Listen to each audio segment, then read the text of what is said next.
this video, I'll show you 7 simple abstract techniques in acrylics that you can use to create beautiful abstract art. You can use it on the backgrounds or on the subject that you will paint. All are beginner friendly methods, so even if you have never painted before, these are easy to create. Hi, this is Modula, the artist behind Modula Creations, helping you to learn to draw, paint and relax through art. Let's get started.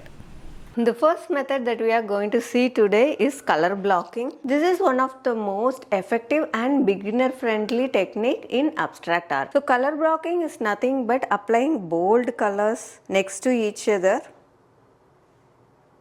You are not worried about any blending or fine details here. You are just creating strong shapes here. So this is where you create kind of sections of colors which stand on their own without even worrying about blending. This technique helps you to create confidence with your brush. So how do you achieve it? You can paint bold triangles, rectangles, even circles.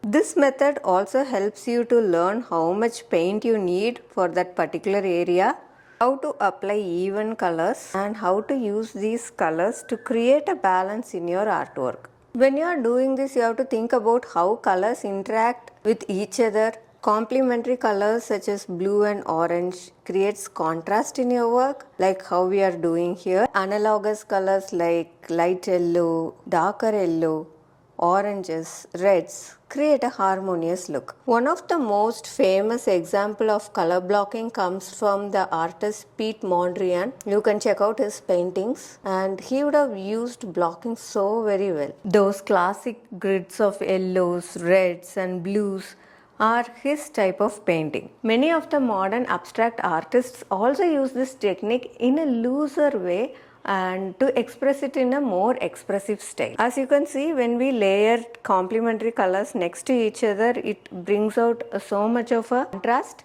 And when we place analogous colors like yellow and darker yellow nearby each other, they actually give you a harmonious look. So you have to balance this along with the shapes that you create. You can even layer them as many times as you want to create the look you want at your abstract art. If you are new to acrylics, here is my free guide on color mixing for beginners, which has all the basics and tips for color mixing. You can download it from the link guide.modulacreations.com. I will also leave a link in the description below. The next one is a really fun and texture technique, which is a dry brush technique.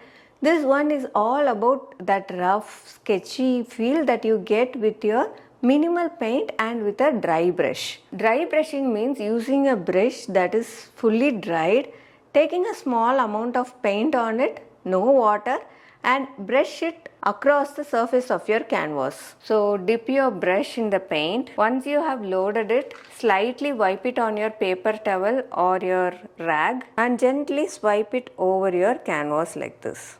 It will leave a rugged, textured surface of the below layer. So here you can see how beautiful textures it's creating. You can also get a very good effect with your bristle brush. For dry brushing, it is always better to use your flat brush or a bristle brush and not a soft round brush, because this creates a very good result. You can also try this technique on a filled background. For example, we will just fill a little bit of this area with a yellow. You can dry brush on top of it when the paint is wet or dry, depending on the effect that you wanted to create. In case you wanted to create depth, allow the below layer to dry and then dry brush on it, so that you will be able to see the below layer as well as the dry brushed layer. And if you want to create more of kind of an interest to your abstract paintings, then you can also use a wet on wet technique where the below layer is still wet, and if you drag it, you will get that beautiful greens. As I am using a blue here. You can play around with the direction, horizontal or vertical stroke. Even circular strokes can give you different feel. And don't worry about being very neat or perfect here.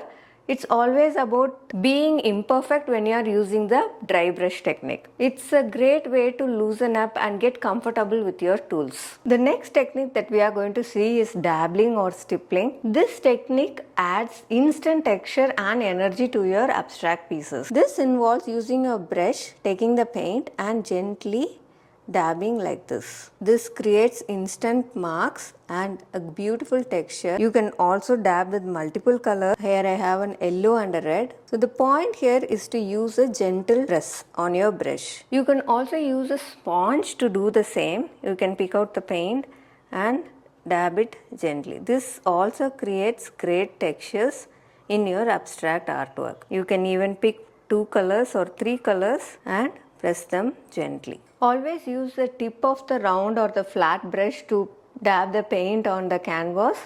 You can try different pressures and different types of dabbing as well. Light taps will give you tiny dots and little more of a heavier tap will give you splotchier blocks like this. You can use one color for a clean look like this, or you can use multiple colors and layer them also to just enhance the richness and dimension in your work. One tip for beginner is that when you are using the dabbing technique, do not use a brush which is so wet and soggy with water. Always use a dry brush. It is easy to control and your colors will not get muddy. So with dabbing or stippling, you can either go very soft and keep it very minimal, or you can have it very bold and messy. The next technique that we are going to see here is the palette knife spread. So this is one of my favorite tools, and let's see how it can create abstract strokes. So instead of using a brush, here I am going to use a palette knife.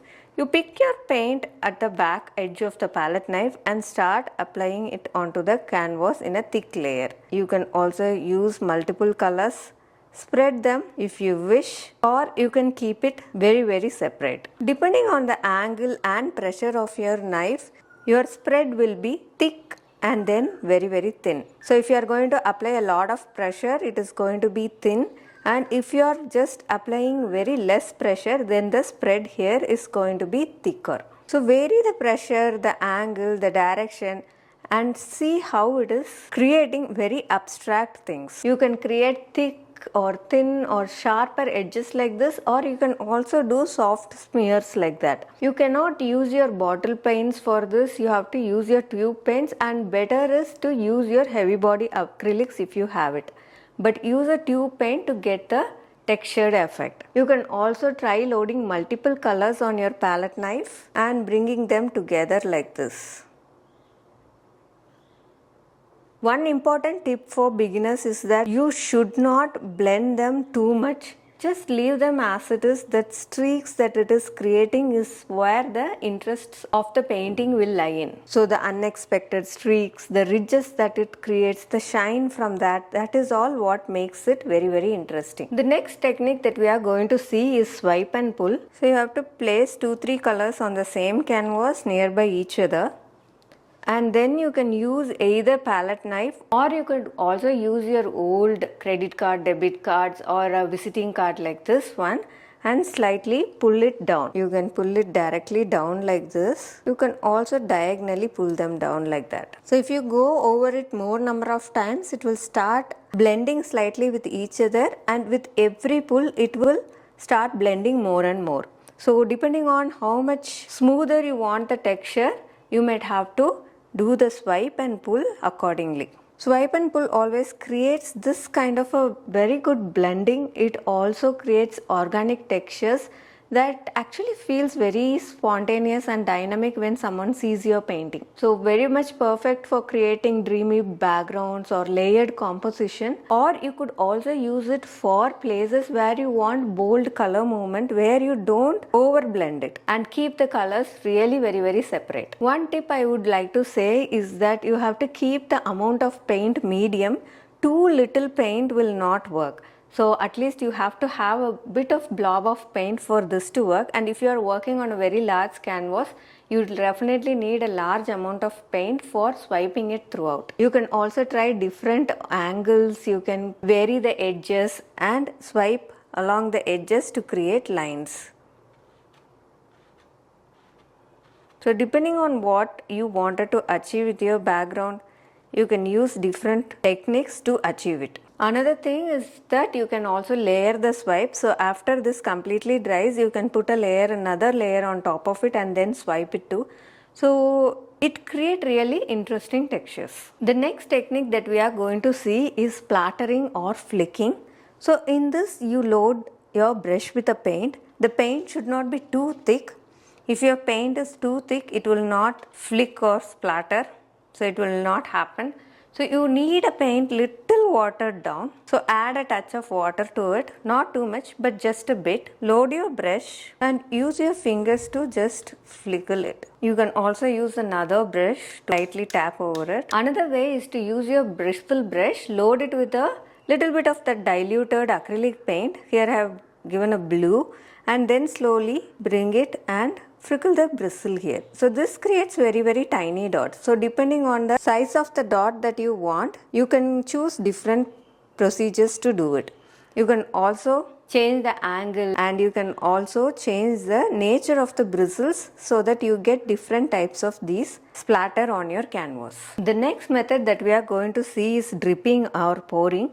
And this is one of the very satisfying methods. You have to thin down your acrylic paint, or you can also use your fluid acrylics. You can actually place the paint on the canvas and slowly allow it to drip naturally. You can control the drip by making adjustment to the tilt of the canvas. So when I tilt it, it will start flowing, and when I just make it straight, it will just start staying at its place. The other way of doing it is you can pour the entire content on your canvas and then you can allow it to drip.